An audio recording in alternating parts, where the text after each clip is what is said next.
बिस्मिल्लाहिर्रहमानिर्रहीम, अस्सलाम वालेकुम। मैं सैयद इमरान शफ़क़त आपकी खिदमत में हाज़िर हूँ। किबला कोई किस तरह कितनी जल्दी बदला जाता है ये आज हमें जनाब शिबली फ़राज साहब ने बता दिया, और कि मतलब कि किस तरह करके नज़रियात फ़ौरी तौर पर बदलते हैं और किस तरह करके चीज़ें मोल्ड होती हैं।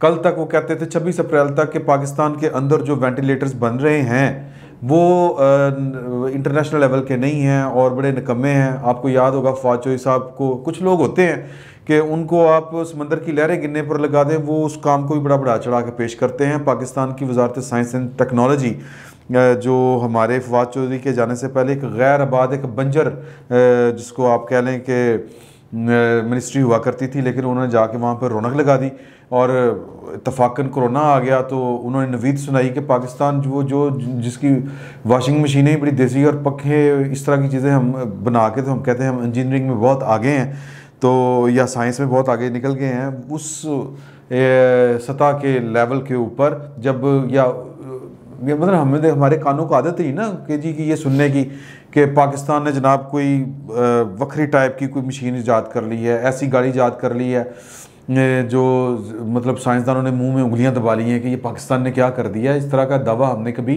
सुना नहीं। और फिर जब इस तरह के माहौल में अचानक से ये खबर आए कि पूरी दुनिया में काल पड़ा हुआ है वेंटिलेटर्स का, एक वक्त था ना पिछले साल, तो फवाद चौधरी ने कहा वेंटिलेटर बना रहे हैं, बस आगे मार्केट दे हैरान परेशान, खुशी के जज्बात, आंखों में आंसू आ गए खुशी के कि यार हम पाकिस्तान इतनी तरक्की कर गया। लेकिन फवाद चौधरी साहब फिर वापस आए वजारत इत्तलात में। पता नहीं ये गुस्सा था शिबली फ़राज साहब को कि क्या था या हकीकत बयानी थी। 26 अप्रैल को उन्होंने एक बयान जारी किया कि पाकिस्तान के वेंटिलेटर्स जो हैं, जो हम लोकली बनाते हैं, वो इस काबिल नहीं है कि उनको हम इस्तेमाल कर सकें या इंटरनेशनल स्टैंडर्ड के नहीं हैं। उनको पता नहीं था कि ये जो वेंटिलेटर बना रहे हैं ये सिविल लोग नहीं बना रहे, इसमें जो हमारे दूसरे जो अहबाब हैं जो सिविल लोग नहीं होते, यहाँ पर उनकी साइंस काम दिखा रही है जो, या उनका हुनर जो है वो काम दिखा रहा है। उनको फिर जो इस NRTC national radio and telecommunication corporation, जिसके सरबराह जो हैं वो एक लेफ्टिनेंट जनरल रिटायर्ड हैं और जो हाजिर सर्विस हैं वो ब्रिगेडियर हैं अपना तौफीक, और हाजिर सर्विस हैं। फिर उन्होंने कहा कि आओ वज़ीर साहब तुहानू ज़रा चेक कराइए कि साइंस कितनी तरक्की कर गई। उन्होंने उनको विज़िट कराया। उस विज़िट की ये वीडियो आप देख रहे हैं, शिबली फ़राज ने अपने ट्वीट के ऊपर ट्वीट की है, शेयर की है वीडियो, और फिर उसके ऊपर उनका ट्वीट आप मुलाज़ा फरमाएँ कि वो कहते हैं, फरमाते हैं कि visited state of the art installations of NRTC in Haripur today, electronic voting machines and ventilators of international standards being made felt proud. मतलब इधरों पता चलिया कि ये तो जनाब हमारे मतलब गलती हो गई। मतलब वो तो समझ रहे थे ना कोई वो समर मुबारकमंद टाइप का जो है कोई साइंसदान बना रहा होगा। उनको क्या पता था कि जनाब के वो ब्रिगेडियर सदीक साहब जो हैं, तौफीक साहब, वो इसके CEO हैं और वो बना रहे हैं। तो फ़ौरन वो वेंटिलेटर्स पर ईमान ले आए, और ना सिर्फ वेंटिलेटर्स पर ईमान ले आए बल्कि वोटिंग मशीन्स के ऊपर भी वो ईमान ले आए, क्योंकि वोटिंग मशीन्स ने तो उनको पिछला इलेक्शन वो क्या था जी RTS, वो कौम को नहीं पता कि वो RTS मशीनें कहाँ पे बनी, किसने तैयार की, वो कौन सी इंजीनियरिंग वहाँ पर लगी। हमें तो सिर्फ एक पॉलिटिकल इंजीनियरिंग का ही पता है। बहरहाल वो अब उनको पता है कि यार ये वोटिंग मशीन जहाँ पे बन रही हैं RTS की तरह, ये वोटिंग मशीनों ने अगली हुकूमत इमरान खान को दिलानी है बाई डिज़ाइन। वो जो बाई डिज़ाइन है कि जी के 10 साल मनसूबा। तो खैर ये हल्की फुल्की बात है, लेकिन एक सीरियस बात भी है कि यार इतनी जल्दी जो है, या तो पहले तहकीक कर लेते कि कौम को गुमराह करने से पहले कि आपको पता होता कि हुजूर ये NRTC वाले जो हैं, NRTC है ना, हाँ जी, NRTC वाले बना रहे हैं और इसके जो CEO हैं वो ब्रिगेडियर सदीक साहब हैं, तो लिहाजा कौम को गुमराह होने से मतलब बचाया जा सकता था। अब कौम परेशान है कि ये ईमान जो लेके आए हैं वोटिंग मशीनों पर और वो क्या कहते हैं जी वेंटिलेटर्स के ऊपर, वो उनकी ईमान की कमज़ोरी है या वैसे ही उनकी हकीकत पसंदी है, जो भी हो। बहरहाल वो बात तो अपनी जगह पर है। मैं एक और बात आपसे शेयर करना चाहता हूँ, और वो ये है कि यार कि वैसे तो हम फूले नहीं समा रहे कि हमने वेंटिलेटर बना लिए हैं। कौम को इस वक्त वेंटिलेटर से ज़्यादा वैक्सीन की ज़रूरत है, और साइंस एंड टेक्नोलॉजी और तहकीक, ये फिर वो बड़ी रवायती पढ़ी लिखी बातें हो जाएंगी और बड़ी फ़लसफियाना बातें हो जाएंगी, लेकिन प्रैक्टिकल बातें यही हैं कि दुनिया इस वक्त इंडिया हमारे साथ आज़ाद हुआ, और सारा कुछ वो खच खराबियाँ जो भी थी वो हमारे साथ एक जैसी कौम, मासवाए के ईमान का फ़र्क, लेकिन वो बेईमान कौम हमसे आगे निकल गई। वो अपनी वैक्सीन तैयार कर रही है और हम कशकोल पकड़ के वैक्सीन मांगते फिर रहे हैं। और असद उमर साहब फरमाते हैं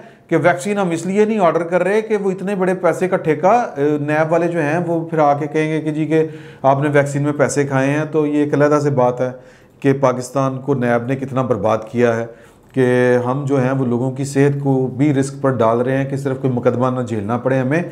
तो वेंटिलेटर्स बनाना इससे हट के वो कोई बहादुरी नहीं है। बहादुरी ये है कि तहकीक के मैदान में आगे बढ़ें और वैक्सीन तैयार करें अपनी, लेकिन वो हमसे होगा नहीं, वो क्योंकि हमें आता नहीं है और हम करेंगे भी नहीं, या वो पता नहीं कब तक करेंगे या सीखेंगे। मैं जो एक बात और सोशल मीडिया पर इस हवाले से चल रही है, और वो है कि जी कि वो जो फुटेज है और जो तस्वीर हैं वो ब्रिगेडियर क्या नाम है जी इनका, हाय हाय, एक तो बुढ़ापा भी आ गया कि ब्रिगेडियर, मैंने नाम लिखा था यार, दस दो पॉइंट, हाँ सॉरी, प्रोड्यूसर साहब ने बताया ब्रिगेडियर तौफीक साहब। मैं उनका पेट देख देख के परेशान हो रहा था। मैं क्या पेट देख के परेशान हो रहा था, पूरी कौम जो है वो सोशल मीडिया के ऊपर कमेंट कर रही है कि यार इतने बड़े पेट वाला। पाकिस्तान की फ़ौज दुनिया भर की मानी तरानी फ़ौजों में से एक फ़ौज, और फ़ौजी जो होता है उसकी दो क्वालिटीज़ होती हैं, एक के वो बड़ा मुतहरक होता है और दूसरा बड़ा बहादुर होता है। अच्छा, बहादुरी जो है वो फ़ारिग हो जाती है अगर वो मुतहरक ना हो सकता हो या मुतहरक ना हो सके। तो मुतहरक होने के लिए जो फ़िज़िकल ट्रेनिंग है या फ़िज़िकल फ़िटनेस है वो बड़ी ज़रूरी है। अच्छा, अगर आप फ़िज़िकल ट्रेनिंग करते हैं तो फिर आप फ़िज़िकली फ़िट होते हैं, अगर आप ट्रेनिंग नहीं करते तो फिर आप फिज़िकली फ़िट नहीं होते, अगर आप फिज़िकली फ़िट नहीं है तो फिर आप अच्छे फ़ौजी नहीं हैं। इसीलिए पाकिस्तान की फ़ौज में एक वो मैचलेस किस्म का एक आला तरीन मेरिट था, फ़िटनेस पर समझौता नहीं होता था। लेकिन हमने जितने बड़े पेट पाकिस्तान के आला सरकारी फ़ौजी अफसरों में देख छोड़े हैं हालिया दिनों में। ये जनरल अफजल साहब, वो NDMA के, उनको तो जनरल टिडल भी लोग कहना शुरू कर दिया था उन्होंने।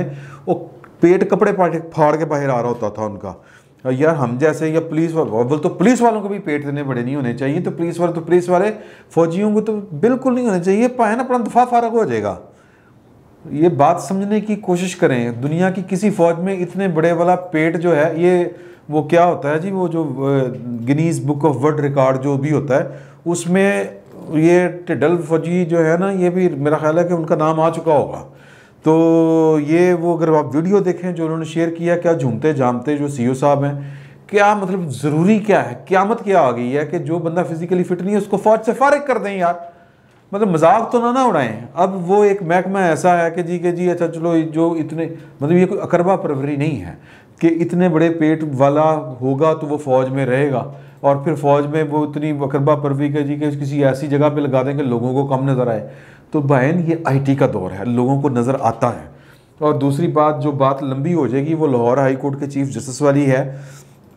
आप समझ रहे होंगे कि वो मैं क्या बात कहना चाह रहा हूँ। कल उन्होंने एक केस महकमा औकाफ की ज़मीन पर एक ब्रिगेडियर साहब जो थे वो कब्ज़ा करना चाह रहे थे। मैं ज़्यादा डिटेल में नहीं जाता, उसमें जो रिमार्क्स थे आपने सुने कि जी के वो जो भी चीफ जस्टिस ने दिए वो गिरफ्तारी करवाने जा रहे थे। आज वो ख़ुद ब्रिगेडियर साहब तो पेश नहीं हुए माशाल्लाह, लेकिन जो पेश हुए थे वो उनके लीगल एडवाइज़र वगैरह, वो 3 तारीख उन्होंने डाल दी है मई में। लेकिन वो चीफ जस्टिस साहब को उन्होंने कहा कि जी के रिमार्क्स वापस ले लें आप, जो आपने फ़ौज के ख़िलाफ़ कहे हैं। तो उन्होंने 2-3 बातें बड़ी की। एक बात उन्होंने की कि यार बात ये है कि अगर 4 वकील जाके किसी रक्शे वाले को फेंटी लगाएंगे तो फिर वकला बरादरी बदनाम होगी। अगर मैं बतौर चीफ जस्टिस जाके किसी दुकानदार के साथ लड़ूंगा तो यही कहा जाएगा कि chief justice Lahore high court कल इस दुकानदार के साथ लड़के गया, तो अदलिया बदनाम होगी। अब फ़ौज के वाले जाके लोगों की ज़मीनों पर कब्ज़े करेंगे, जिसको chief justice supreme court of Pakistan 2007 में ज़मीनों के ऊपर DHA का हक़ ख़त्म कर चुकी है, उसके बावजूद ये काम जारी है। वो कब्ज़ा ग्रुप पता नहीं क्या क्या कुछ उन्होंने रिमार्क्स दिए थे, आज उन्होंने रिमार्क्स हज़फ करने से इनकार कर दिया। और उन्होंने कहा कि जो कश्मीर में लड़ रहे हैं, जो सियाचिन पर लड़ रहे हैं, हम उन फ़ौजियों की आपसे ज़्यादा इज़्ज़त करते हैं, हम शहदा की कुर्बानियों की आपसे ज़्यादा कदर करते हैं। लेकिन ये नहीं हो सकता कि आप लोगों की ज़मीनों पर, जायदादों पर कब्ज़े करें और आपको कोई कुछ कहे भी ना, तो ये नहीं हो सकता। तो पॉइंट इसमें ये है कि मैं जो बात कहने जा रहा हूँ, या जो मैंने पहले भी कही, कि ये इंफॉर्मेशन टेक्नोलॉजी का दौर है। लोग जो हैं वो अब ना तो आपको या किसी को भी किसी तकदीस, वो अदलिया की तकदीस हो या फ़ौज की तकदीस हो, उसके पीछे जो है वो कोई भी रॉन्ग डूइंग्स जो होती हैं वो, या इल डूइंग्स जिनको हम कहते हैं, या गलतकारी जिसको हम कहते हैं, उसके पीछे नहीं छुप सकते। तो मतलब chief justice Lahore high court ने जो आज रिमार्क्स दिए, वो मेरा ख्याल है कि वो एक मुहिब वतन के रिमार्क्स हैं, और फ़ौज का एक करैक्टर है जिस करैक्टर के ऊपर कोई कॉम्प्रोमाइज़ करने को तैयार नहीं है, कोई उस पर आप कह लें कोई एतराज़ नहीं करता, और उनकी कदर करते हैं, हम सब करते हैं, हम सब प्यार करते हैं, मोहब्बत करते हैं। हम उनका देन नहीं दे सकते जिन्होंने अपने बच्चे इस मुल्क को दिए, जिन्होंने अपनी जानें इस मुल्क को दी।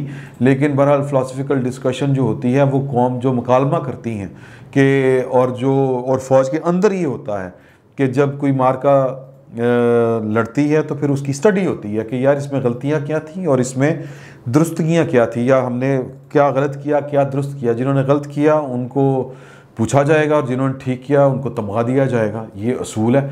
और कौम भी, कौम पाकिस्तान की फ़ौज कौम से अलग नहीं है, ये बात ज़हन में रखें। और कौम जो वही होती है जो मुकालमे में ज़िंदा रहती है, जो मुकालमा करती है, कौम वही ज़िंदा रहती है।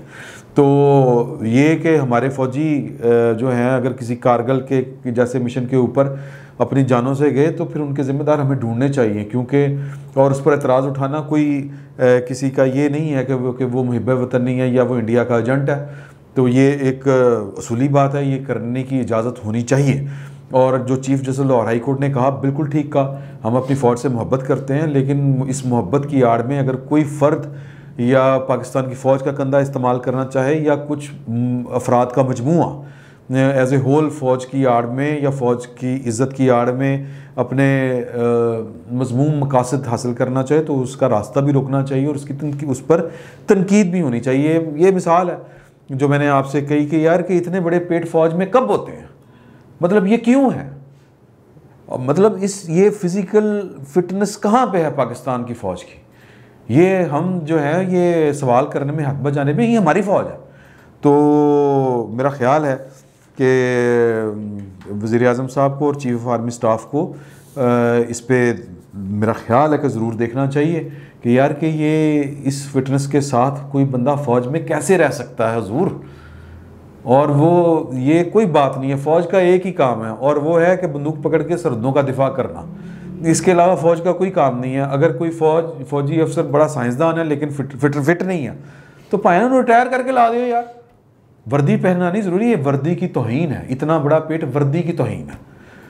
तो अगर मैं कुछ ज़्यादा कह गया तो माज़रत, लेकिन मेरी इंटेंशन जो है वो किसी की ना तज़हीक है और ना ही मैं किसी की तज़हीक करना चाहता हूँ, और ना ही ये आप कह लें कि मेरी नीयत पर किसी को शक करना चाहिए। सादा सी बात है। तो पाकिस्तान से मोहब्बत करते हैं, पाकिस्तान जिंदाबाद। फिल वक्त इतना ही, बहुत बहुत शुक्रिया।